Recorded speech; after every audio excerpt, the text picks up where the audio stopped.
Good morning, students. This is chapter 40 of English second, class 8th, past perfect tense.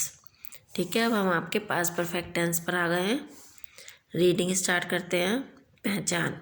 इस tense के वाक्यों के अंत में या था, या थी, ये थे, या चुका था, चुके थे आदि शब्द आते हैं।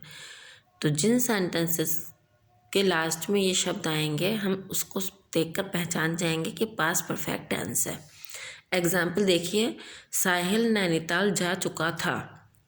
तो देखिए इसमें लास्ट में चुका था आया, तो हम ये चुका था देखकर पहचान जाएंगे कि ये हमारा पास्ट परफेक्ट टेंस है। सोनी चली गई थी, ई थी आया ना, तो ये पास्ट परफेक्ट टेंस हो गया। अब हमने सबसे पहला काम पहचान लिया कि पास्ट परफेक्ट टेंस है। अब हम इसको बनाएंगे कैसे, ठीक है, इंग्लिश में ट्रांसलेट कैसे करेंगे। तो देखिए अनुवाद के नियम। अफर्मेटिव 3 होते हैं, एक अफर्मेटिव, नेगेटिव और इंटेरोगेटिव। तो सबसे पहला हम अफर्मेटिव पढ़ते हैं। कर्ता प्लस सहायक क्रिया हैड प्लस क्रिया की तीसरी अवस्था प्लस का, ठीक है। सबसे पहले सब्जेक्ट आएगा, कर्ता यानी सब्जेक्ट, उसके बाद हेल्पिंग वर्ब आएगी हैड, फिर प्लस वर्ब की थर्ड फॉर्म, वर्ब यानी जो वो काम कर रहा था उसकी थर्ड फॉर्म, प्लस ऑब्जेक्ट। तो क्या हो गया, subject plus had plus verb की थर्ड फॉर्म प्लस ऑब्जेक्ट। अब देखिए, चमन ने पतंग उड़ाई थी। तो सबसे पहले सब्जेक्ट क्या, चमन, तो चमन आ गया। चमन के साथ हैड इसमें दिया है आपका हैड। उड़ाने की होती है फ्लाई, फ्लाई की थर्ड फॉर्म होती है फ्लॉन, और क्या उड़ाई, पतंग, आ काइट। ऑब्जेक्ट आपका क्या हो गया, पतंग हो गया। तो चमन हैड फ्लॉन आ काइट। वह सो गई थी, गई थी इसका मतलब लड़की है तो शी का यूज करेंगे हम। तो शी हैड और सोने की होती स्लैप्ट, शी हैड स्लैप्ट। अब आते हैं हम नेगेटिव पे। नेगेटिव में क्या होता है, केवल हैड के बाद नॉट लग जाता है, ठीक है। और बाकी सेंटेंस हम वैसे ही बनाएंगे। देखिए, कर्ता plus had plus not plus क्रिया की तीसरी अवस्था प्लस कर, ठीक है। तो हैड के बाद नॉट लगेगा। एग्जाम्पल देखते हैं, मैंने उसे पिछले 4 सालों से नहीं देखा था। तो मैंने की हो गई आई, फिर हैड नॉट, नहीं हो गया ना, तो है आई हैड नॉट। देखने की होती है सी, सी की थर्ड फॉर्म होती है सीन, किसे, उसे, ठीक है, हर हो गया। आप यहाँ हिम भी लिख सकते हैं क्योंकि यहाँ पे हमें पता नहीं कि लड़का है कि लड़की है, ठीक है। फॉर द पास्ट 4 ईयर्स, पिछले है तो इसलिए पास्ट आया है, पास्ट 4 सालों से 4 years, for the past 4 years, ठीक है।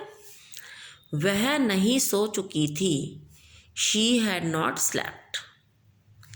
अब आते हैं हम इंटेरोगेटिव पर। इंटेरोगेटिव देखिए 2 प्रकार के होते हैं। एक तो जिसमें सबसे पहले क्या से शुरू होते हैं, क्या उसने खाना खा लिया था, ठीक है, इस तरह से। और एक सेकंड होते हैं जिसमें कब, क्यों, कहाँ, कैसे बीच में आते हैं कि उसने खाना क्यों नहीं खाया था, वह कहाँ गए थे, तो क्यों कहा ये बीच में आए हैं। तो देखिए क्या करते हैं, अगर आपके में क्या से शुरू हो रहा है सेंटेंस, इंटेरोगेटिव सेंटेंस, तो सबसे पहले हैड। अब हैड जो सबसे पहले आ जाएगा, फिर आएगा प्लस सब्जेक्ट प्लस क्रिया की तीसरी अवस्था प्लस कर्म, ठीक है। और अगर आपका कहाँ, कब, क्यों, कैसे ये है शुरू में, तो आप पहले सबसे पहले इनको रखेंगे, फिर हैड आएगा, फिर प्लस कर्ता प्लस क्रिया की तीसरी अवस्था प्लस कर्म, ठीक है। अब देखिए, तुम कल कहाँ गए थे, तो सेकंड टाइप इंटरोगेटिव सेंटेंस है, कहाँ बीच में आया हुआ है। तो कहाँ की होती है वेयर, फिर हैड आ गया, तुम की यू होती है, जाने की गो होती है, तो गॉन थर्ड फॉर्म आ गई, और कल की होती है यस्टरडे, जो बीत गया वो यस्टरडे, जो आएगा वो टुमारो, ठीक है। माता जी के आने के बाद मोहित कहाँ गया था, तो वेयर डिड मोहित गो, ठीक है। इसमें क्या होता है, जो ऐसे होते हैं कि बाद या पहले, तो इसमें क्या हो गया था, होता है कि मोहित कहाँ गया था, ये तो आपका बनेगा पास्ट इंडेफिनिट में, और माता जी के आने के बाद यानी ये बनेगा आपका पास्ट परफेक्ट टेंस में, ठीक है। तो where did Mohit go after mother had come, यानी जो पहले का काम है ठीक है, वो आपका इसमें बनेगा पास्ट परफेक्ट टेंस में, और ये आपका बनेगा पास्ट इंडेफिनिट टेंस में। ठीक है, इसमें थोड़ा आपको कन्फ्यूज़न रहेगा, एक बार आप देखेंगे फिर आपको समझ में आ जाएगा। ठीक है, then chapter 41 future perfect tense. पहचान क्या है? वाक्यों के अंत में या होगा, या होगी, ये होंगे, या चुकेगा, चुकेगी, चुकेंगे, चुका होगा, चुकी होगी, चुके होंगे आदि शब्द होते हैं। ठीक है, ये शब्द आएंगे अगर सेंटेंस के लास्ट में तो आप पहचान जाएंगे कि फ्यूचर परफेक्ट टेंस है। जैसा एग्जाम्पल देखिए, वह गांव चली गई होगी, चली है यहाँ पर, वह गांव चली गई होगी, उसने खाना खा लिया होगा, है ना, गई होगी, लिया होगा, तो ये आपका फ्यूचर परफेक्ट टेंस हो गया। अब पहचान लिया हमने कि फ्यूचर परफेक्ट टेंस है। अब हम इसको बनाने के नियम पढ़ते हैं। देखिए, अफर्मेटिव में सबसे पहले कर्ता प्लस विल या शैल प्लस हैव प्लस क्रिया की तीसरी अवस्था प्लस कर। विल या शैल आपको पता ही है कि आई और वी के साथ शैल लगता है, बाकी सबके साथ आपको विल लगाना होता है।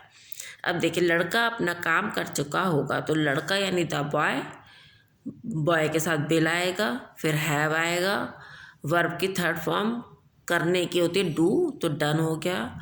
हिज वर्क, अपना काम, हिज वर्क। सूरज पूरब से निकल चुका होगा, द सन, सन के साथ विल, फिर हैव आ गया, फिर निकलने की राइज होती है, तो राइज की थर्ड फॉर्म राइजन होती है, और पूरब से इन द ईस्ट। नेगेटिव पर आते हैं। नेगेटिव में क्या होता है? विल या शैल के बाद नॉट लग जाता है, बाकी सेंटेंस आपका वैसे ही रहेगा। तो देखिए, कर्ता यानी subject plus will shell plus not plus have plus verb की थर्ड फॉर्म प्लस ऑब्जेक्ट। ठीक है, केवल नॉट लगाया बीच में, बाकी सब भाई नहीं है तो नहीं के लिए नॉट आ गया, बाकी सब आपका वैसे ही रहेगा। वह अपने गांव नहीं जा चुका होगा, वह की he will not have gone to his village. गांव की होती है प्लेस। वह घर नहीं जा चुका होगा, ही will not have gone home. अब हम इंटेरोगेटिव में आते हैं। इंटेरोगेटिव देखिए, दो ही तरह के होते हैं, आपको पहले वाले चैप्टर में बताया था। एक जो क्या से शुरू होते हैं, और एक जिसमें कब, क्यों, कहाँ, कैसे बीच में आते हैं। तो जब क्या से शुरू होता है तो विल शैल, सबसे पहले will shell plus subject plus have plus verb की थर्ड फॉर्म प्लस ऑब्जेक्ट, और अगर प्रश्नवाचक शब्द शुरू में लगा होगा तो सबसे पहले वो आएगा, फिर विल शैल आएगा। ठीक है, एग्जाम्पल देखिए, लता कहानी कब सुना चुकी होगी, तो कब की आ गई वैन। ठीक है, अब आएगा विल, क्योंकि लता के साथ विल लगेगा, तो वैन विल लता हैव, सुनाने की होती है टेल, टेल की थर्ड फॉर्म हो गई टोल्ड, आ स्टोरी, और यहाँ क्वेश्चन मार्क लगेगा बेटा, है ना, क्वेश्चन मार्क, आप प्रश्नवाचक शब्द है तो वहाँ पर क्वेश्चन मार्क लगाएंगे। क्या सूरज छिपछिपा होगा, तो अब देखिए कैसे शुरू हुआ, तो will, will the sun have set, छिपने की होती है सेट, इसकी थर्ड फॉर्म भी सेट ही होती है। तो ये दो चैप्टर आपके हो गए। इनकी एक्सरसाइज आप पहले खुद करके देखिएगा, फिर उसके बाद जो मैंने वर्क भेजा है उसको करके आप देखिएगा कि आपने कितना सही किया, कितना गलत किया।